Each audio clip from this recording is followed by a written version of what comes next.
암호화폐 또는 대체불가 토큰을 발행하거나 교환을 허용하는 블록체인 기술을 기반으로 한 애플리케이션은 스팀에서 판매할 수 없다. 세계 최대 게임 플랫폼인 스팀에 개정된 이용 약관에 들어있는 내용입니다. 국내에 대체 불가 토큰과 이 게임을 하면서 돈을 버는 P2E 열풍이 굉장히 크게 몰아치고 있죠. 하지만 이 스팀의 이용 약관 그리고 여기에 대해서 또 에픽게임즈가 또 반발한 게 있거든요. 이런 거에서 보이듯이 세계적으로는 대체 불가 토큰이나 블록체인 기술이 게임을 과연 좋은 길로 이끌 것인가에 대한 논쟁이 계속해서 벌어지고 있습니다. 과연 이 대체 불가 토큰과 P2E는 게임 시장을 유토피아로 이끌까요? 아니면 디스토피아로 이끌까요? 대체불가 토큰과 P2E의 관계를 한마디로 정의하기는 어렵지만 이렇게 단순화시켜서 생각할 수 있을 것 같습니다. 대체불가 토큰은 기술이고 P2E는 그 기술을 활용하는 방법의 문제겠죠. 그렇기 때문에 이 P2E와 대체불가 토큰이 게임 시장에 어떤 영향을 미칠지 생각해 보려면 각각 분리해서 보는 게 좋을 것 같아요. 바로 이 NFT라는 기술이 게임에 적용됐을 때는 어떤 일이 벌어질까? 그리고 이 적용된 NFT를 P2E라는 방법으로 활용할 때는 또 어떤 일이 벌어질까? 이렇게 나눠서 보는 게 좋다는 거죠. 먼저 대체불가 토큰이 게임에 보편적으로 작용했을 때 어떤 일이 벌어질지 한번 생각해 보도록 하겠습니다. 조금 과장을 섞어서 말하면 이렇게 표현할 수 있을 것 같습니다. 대체불가 토큰이 게임 시장의 대세가 된다면 게임사들은 게임에 대한 통제력을 완전히 상실할지도 모른다. 대체불가 토큰이 게임 시장에 불러올 수 있는 가장 큰 영향을 뽑으라면 단연 소유권에 관한 얘기일 겁니다. 애초에 대체불가 토큰 자체가 데이터의 소유를 증명하는 증서 같은 개념이잖아요. 현행법상으로 게임 이용자는 게임 아이템을 소유할 수 없습니다. 이게 겉으로 보기에는 게임 회사로부터 게임 이용자들이 게임 아이템을 구매하는 것처럼 보이지만 실제로는 게임 아이템의 이용권을 구매하는 거에 불과하거든요. 그렇다면 왜 이용자는 게임 아이템의 소유권을 지닐 수 없는 걸까요? 잠깐만 재미없는 얘기를 좀 해볼게요. 민법상 우리가 어떤 물체를 소유하려면 그 물체가 반드시 물건이어야 합니다. 왜냐하면 민법상 소유권은 물건이고 물건의 객체는 반드시 물건이어야 하거든요. 그러면 게임 아이템이 물건인지를 보면 되겠죠. 민법 제98조에 따르면 본 법에서 물건이라 함은 유체물 및 전기 기타 관리할 수 있는 자연력을 말한다. 이렇게 정해져 있어요. 근데 일단 게임 아이템은 데이터니까 유체물은 확실히 아니죠. 그럼 관리를 할 수 있어야 되는데 이 관리를 할 수 있으려면 이 데이터가 특정이 돼야 됩니다. 하지만 이 게임 아이템은 단순히 0과 1로 이루어진 데이터에 불과하기 때문에 얼마든지 복사도 가능하고 변조도 굉장히 쉽게 할 수 있죠. 그렇기 때문에 특정이 어렵습니다. 그래서 게임 아이템에는 소유권이라는 개념 자체가 성립을 할 수 없다는 거죠. 그렇다면 여기에 이 대체불가 토큰이 적용되면 어떻게 될까요? 간단합니다. 게임 아이템이 데이터가 특정이 가능해집니다. 대체불가 토큰이라는 말 자체가 어떤 데이터를 대체가 불가능한 고유한 값으로 만들어주는 거니까요. 대체불가 토큰이 게임 아이템에 적용되면 이 게임 아이템의 소유권이 설정될 수 있는 길이 열리는 겁니다. 그렇다면 게임 아이템의 소유권이 설정된다면 과연 어떤 일이 벌어질까요? 지금 운영사들이 밸런스 패치라는 걸 하잖아요. 이 게임 아이템이 너무 가치가 높다 싶으면 그 게임 아이템을 좀 많이 풀어가지고 가치를 낮추기도 하고 혹은 그 게임 아이템의 데이터 자체를 바꿔서 성능을 떨어뜨리기도 하겠죠. 하지만 이 게임 아이템이 소유권이 설정이 되면 운영사의 이런 행위는 게임 이용자가 소유하고 있는 어떤 재화를 무단으로 변조하거나 위조하는 그런 행위에 해당할 수 있게 되죠. 그러니까 밸런스 파괴하는 아이템이 있더라도 게임 회사가 이를 건들기가 굉장히 힘들어진다는 겁니다. 만약에 건드렸을 때 이용자로서 문제를 제기하기도 쉬워지고요. 여기서 더 나아가서 이 패치도 어려운데 서비스 종료는 더욱 어려워질 겁니다. 왜냐하면 서비스 종료라는 건 그 아이템의 가치를 제로로 만드는 일이잖아요. 그러면 굉장히 심각하게 이용자의 소유권을 침해하는 행위가 되겠죠. 정말 극단적으로 얘기한다면 이 알박기 하는 것처럼 게임 회사가 게임 서비스를 종료하려고 하면 게임 이용자 한 명 한 명을 설득해야 되는 상황에 올지도 모른다는 겁니다. 물론 방금 말했듯이 정말 극단적인 예시긴 합니다. 게임에는 약관이라는 게 있고 그 약관을 통해서 시작하기 전부터 유저가 어느 정도의 입장을 조율을 하고 게임을 시작하긴 하겠죠. 하지만 지금까지와 달리 굉장히 이용자들이 게임 회사에 뭔가 클레임을 제기하기가 쉬워진다는 것은 자명한 일입니다. 그러면 이제 대체불가 토큰 얘기는 여기까지 하고 이번에는 P2E로 한번 넘어가 볼게요. P2E는 게임 회사에 어떤 방법으로 수익을 안겨줄까요? 여러 가지 방법이 있겠지만 가장 대표적인 방법은 당연히 이 게임이 이용자들이 NFT, 대체불가 토큰을 거래할 때 생겨나는 수수료 수익일 겁니다. 그러면 당연히 많은 사람들이 모여질수록, 그리고 이 대체불가 토큰의 거래가 많이 일어날수록 게임 회사는 더 많은 수익을 올릴 수 있게 되겠죠. 하지만 이 가상화폐와 결합되어 있다는 P2E 모델의 특징 때문에 P2E 게임은 오히려 옛날의 다른 게임들보다 이용자가 무제한 커지는 게 더 힘들 수도 있습니다. 가상화폐의 가치가 급등하게 되면 처음부터, 이 게임의 초기부터 게임을 한 사람에게는 굉장히 이득이 되겠죠. 하지만 이 게임에 새로 진입하려는 사람에게는 굉장한 또 부담으로 작용할 수 있습니다.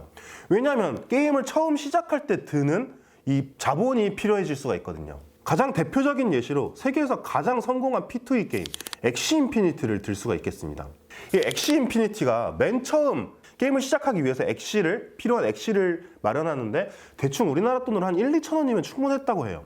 하지만 지금 엑시 인피니티를 시작하려고 하면요, 어느 정도 던전을 돌 수 있는 엑시를 마련하려면 약 100만 원 정도의 돈이 든다고 합니다. 그리고 또 이 P2E 게임을 하면서 가상화폐의 시세 차익으로 돈을 벌려는 사람도 굉장히 많은데, 이미 어느 정도 가치가 오를 대로 올라버린 상황에서는 사람들이 이 가상화폐를 보고 이 P2E 게임에 뛰어들기도 더 어려워지겠죠. 이런 이유 때문에 글로벌 블록체인 미디어인 퍼블리시 제로엑스는 왜 블록체인 게임은 구린가? 라는 제목의 기사에서 이렇게 얘기하기도 했습니다. 엑시 인피니티와 같은 게임이 인기를 끌게 되면 대체불가 토큰의 가치가 높아지는데, 이는 기존 플레이어에게는 좋은 일이지만 게임 자체에는 좋지 않은 일이다. 엑시 인피니티를 플레이하고 싶지만 초기 비용으로 $600를 투자하기 싫어하는 많은 플레이어들이 있다. 이 사람들은 $600를 투자해 엑시 인피니티를 시작하는 대신 스테이킹, 스왑 혹은 다른 대체불가 토큰에 투자할 것이다. 신규 이용자가 유입되지 않는 것은 일반적으로 게임이 실패하는 것이라는 가장 일반적인 신호 가운데 하나다. 심지어 이렇게 게임 이용자가 늘어나지 않는 상황에서도 이 기존 게임 이용자들은 계속 가상화폐를 채굴하고 있을 거 아니에요. 그렇다 보면 이 게임 이용자가 늘어나는 속도보다 가상화폐가 채굴되는 속도가 훨씬 빨라지게 될 겁니다, 결국은. 그렇다면 당연히 공급은 늘어나는데 수요는 줄어드니까 가상화폐의 가치가 하락할 가능성도 높아지게 되겠죠. 그러면 이 가상화폐의 가치가 낮아지면 당연히 이 가상화폐를 기반으로 한 P2E 게임을 플레이하려는 유인은 더 줄어들게 될 겁니다.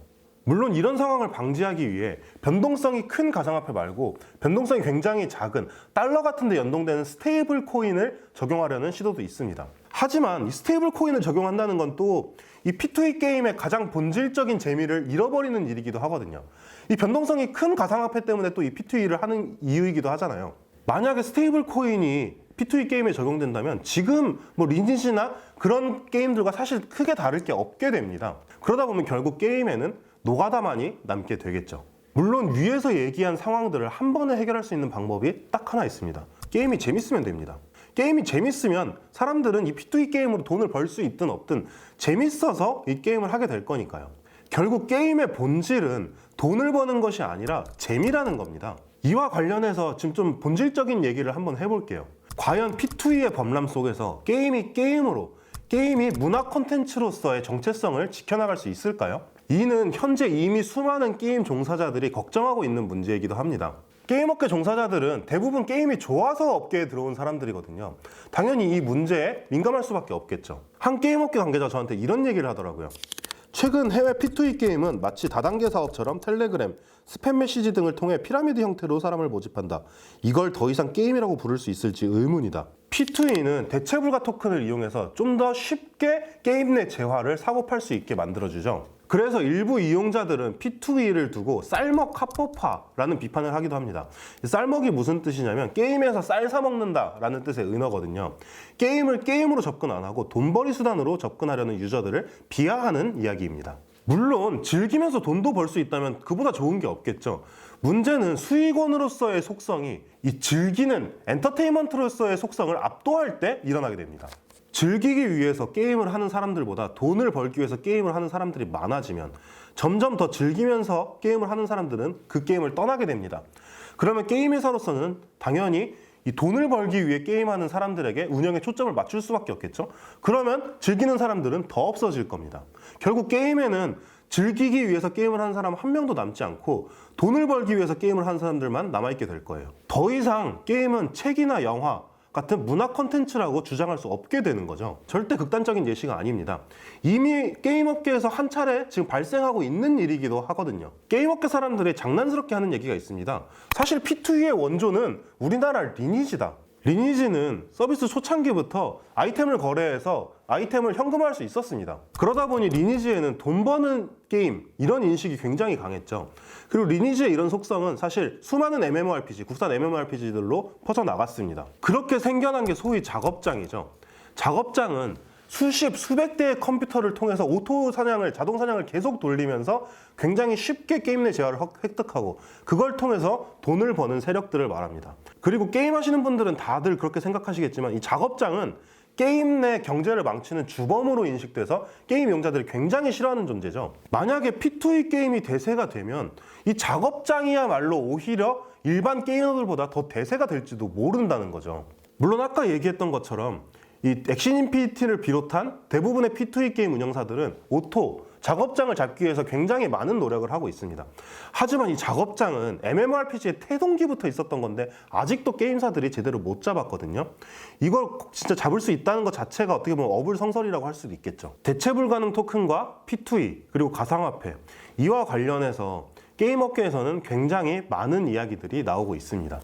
저도 게임을 좋아하는 입장에서 과연 이러한 신기술들이 게임 업계를 유토피아로 이끌지 디스토피아로 이끌지 정말 제가 다 궁금해집니다. 아까 처음에 스팀 이야기를 했죠. 10년 뒤 게이머들은 이 스팀의 P2E 제한 정책을 미래를 내다본 해안으로 받아들이게 될까요? 아니면 미래를 한 치 앞도 내다보지 못한 쇄국 정책으로 받아들이게 될까요? 오늘의 꽃구경은 여기까지입니다. 저는 돌아옵니다.